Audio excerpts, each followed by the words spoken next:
Over 300 years ago, a young man was peacefully sitting under an apple tree. Then nature decided to give every kid on earth a hard time at school and dropped an apple on his head. Thanks, nature. Isaac Newton pondered about why the apple fell down and not sideways or even upwards. Later on in his life, he investigated about light, invented calculus, and came up with the theory of gravity, among so many other works.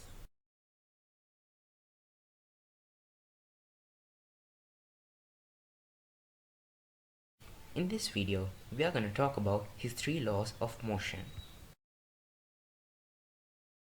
Here's a summary of each. The first law, also known as the law of inertia, states that an object at rest will stay at rest, and an object in motion will keep on moving unless an unbalanced force acts upon them. The second law, also known as the law of acceleration, is a mathematical equation. And of course, the famous third law, every action has an equal and opposite reaction. The first law.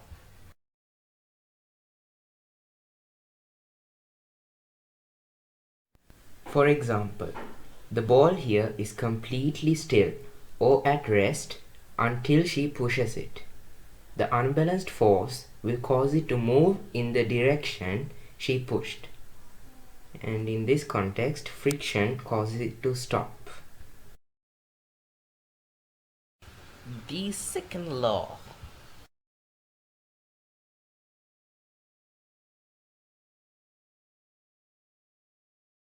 Let's take this cyclist as an example. The force applied by him to paddle the bicycle is equal to the mass of the object times the acceleration.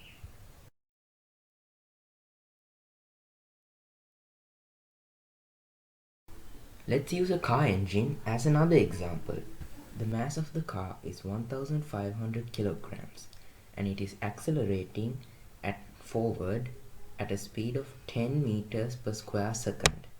So, how do we find the force exerted by the engine? We multiply 1500 kilograms by 10 meters per square second. We end up with 15,000 kilogram meters per square second, or 15,000 newtons. That's how much force the car engine is exerting to move the 1500 kilogram car at an acceleration of 10 meters per square second in some direction, mostly forward.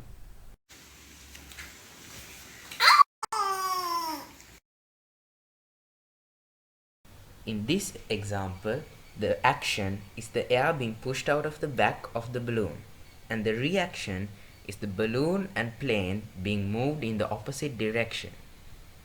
If there is any other scientific concept you would like to understand or learn, leave a comment and I'll see you in the next video.